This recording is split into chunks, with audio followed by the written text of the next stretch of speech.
You good to go? I'm good. Yeah, ready as ever. All right, we'll get started. We'd like to welcome Shane Lowry to the interview room here at the Wyndham Championship. Shane comes into the week at number 10 in the FedEx Cup standings, trying to hold on to a spot in the Comcast Business Tour top 10s. Shane, I know you talked about it at the Olympics, the importance of coming here, trying to secure one of those spots. If you could elaborate on those thoughts. Yeah, I mean, obviously it was something that going into the Open I was kind of keeping an eye on where I was going to be going into this week, and I had a pretty good showing at the Open, which pushed me up the rankings a little bit, and see I've ended up in 10th spot, which is obviously a nice place to be. Look, I've come into this tournament many years needing to do something, but down the other end of the FedEx Cup, so it's nice to be up this end and playing for something like that. And I sort of sat down with my team a couple of weeks ago, and we were trying to figure out schedule and what I was going to do and how I was going to give myself the best chance to do well in the FedEx Cup as I could. And obviously there's a Comcast this week, but there's also a lot to play for over the next 4 weeks, and I feel like try and play hard over the next 4 weeks, give it everything I have, and I feel like I'm getting on in years. And this is a very good opportunity for me to do well in the FedEx Cup and hopefully give it a run into Atlanta. And how big of a goal was it at the beginning of this season to make it to East Lake, knowing that you haven't made an appearance at the Tour Championship? Yeah, I actually I do have my goals written down, and it's at the top of the list. I've never made Atlanta. I've been very close a couple of times. So yeah, it's one of those things that's at the top of my list, and I'm pretty much guaranteed there now. So it's nice. It's nice to be playing the FedEx Cup, and it's nice to be playing these next 4 weeks, with a bit of freedom. But I have a bit of a goal in my head. I feel like if I can be in the top, if I can be in that 6 to 10 category, even going into East Lake and starting a few shots behind Scott, he's not great. Even starting on par with him isn't great this year, but I feel like I can make a bit of a run at East Lake if I'm there. And lastly, before I turn it over to questions, in here, making your 7th start here at Wyndham Championship, how does it feel to be back at Sedgefield Country Club? Yeah, it's good. It's I love this golf course. I think it's a very good course. It's it's not one of the modern courses that you can overpower. You need to be precise off the tee and hit fairways, and if you miss fairways out here, you're going to be in trouble. So it's in as good a shape as ever. Obviously, the forecast is not ideal, is it? We'll see what the weather does tomorrow. I'm hoping I don't have to play too much golf in the rain. I just left Ireland, so I came back here for things other than that. But I'm happy to be back. And like I said a little bit ago, it's nice for me to be coming back this year to be playing for things at the top end of the FedEx Cup, as opposed to last year I was coming back trying to make the playoffs. I've been here trying to make the playoffs a few times.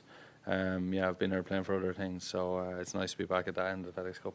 All right, we'll take some questions out here. If you have a question, we'll get a microphone to you. We'll start with Ron in the front.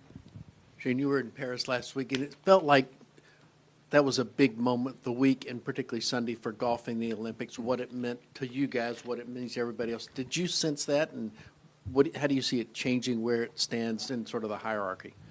Yeah, I mean, to be honest, I was like, I didn't play in Rio. I played in Tokyo. Tokyo was COVID and all that type of, whatever, no crowds, and we had to stay in our hotel and in our bubble and all that stuff. And then to get to Paris last week, and because we didn't have crowds in the practice rounds, you kind of couldn't really get a gauge for what it was going to be like. And then walking onto that first tee, and when my name got announced on Thursday, it was incredible. I've never...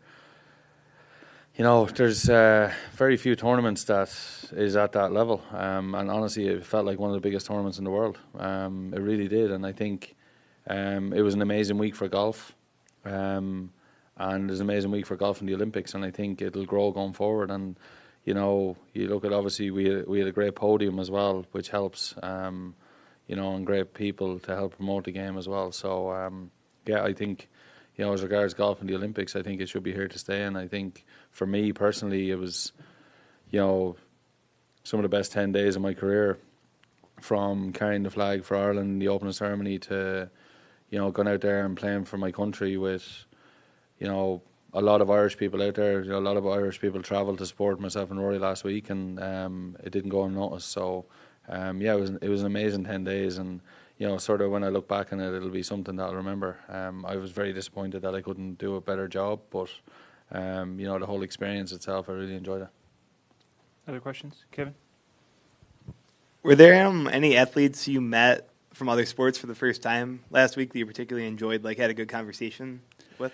I was fortunate, obviously. I carried the flag at the opening ceremony, and I was with, I think there was 21 of us, so 20 other Irish athletes on the boat for that. And, even just to get to spend some time with, the girl I carried the flag with, I spent pretty much the whole day with her, having, lunch and dinner and stuff. And Sarah, she's, she qualified through her heats this morning, so I'm keeping a close eye on her now. And, just, the Irish athletes, and did I meet too many others? Not really. I was there, I was there to watch Daniel Wyndham win a gold medal in the swimming, which is, very, very special. I think, obviously, Kelly Harrington won another gold for Ireland last night, but I'm not sure how many gold medals that is for Ireland, maybe 10 or 12 ever.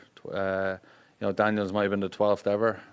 So to be there to listen to the national anthem and watch him stand on the top of the podium was very, very cool, and just the whole experience of it. And you sort of see, like, we're very spoiled as golfers to do what we do for a living. You see what the other athletes have to put their bodies through and themselves through, and the reward is a medal at the end of the day. And that, for some of them, the reward is just being there at the Olympics, and that's what it's all about. So, it's a very humbling experience, I suppose, as a golfer.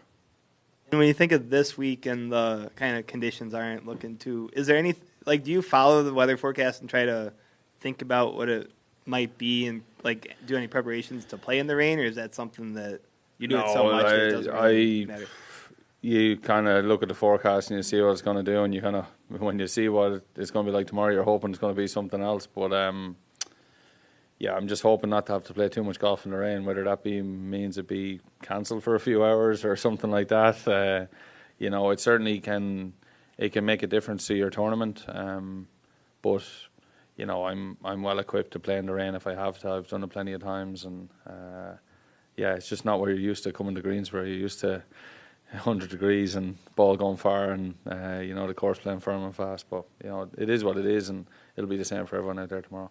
This course, are there any kind of key shots or any unique strategic decisions in terms of a hole where it's variable what you might want to do off the tee? I think most golf courses are like this, but there's about 4 or 5 really hard holes out here that if you play those well, you can have a really good week. And I say that most weeks. If you go to obviously 18, trying to think them off, 10's a pretty difficult opener as well. 10, 11, if you're teeing off on 10, 11, 12 is a tough stretch to start your round on. And 14, with the new tee box on 14, it plays quite difficult at times. So they're the type of holes that I'd be saying if you can play those in par, and then you can make your scores everywhere else. Other questions for Shane? Hey, Shane, Ryan Noonan, BetSports Golf. A lot of data out there nowadays, shot link data, TrackMans, all that stuff. In terms of preparation or practice, how in the weeds do you get in terms of looking at how you're playing in any strokes gain metrics, or do you look at putting splits on different surfaces or anything like that? Obviously, a lot more information than when you first got on tour. Is that part of your process or part of your team's process? My coach would keep an eye on it closer than I would. I actually stopped myself. I banned myself from looking at strokes gained, on the PGA Tour app straight away. I normally, for a while there, it was the first thing I'd check after my round. So I kind of stopped myself doing that. I don't really want to know. I just want to, play with what I have that week. My strokes gained stats are pretty good this year. Put it pretty poorly for a period at the start of the year, but since sort of April I've been pretty good, and the rest of it has been pretty good. So I find it easy to figure out what I'm doing well and what I'm not doing well. I sort of feel like I don't need strokes gained too much to figure that out. But my coach would keep an eye on it, and he would, if there's some problem somewhere, he would alert me to that. For instance, I've changed the setup in my bag this year because of it. I've taken out a 3-wood and I've put an extra wedge in, and it's kind of improved my wedge play this year because my wedge play numbers were not very good last year. Thank you. Other questions? All right. Shane, thank you very much for your time. Thanks, Best of guys. luck this week.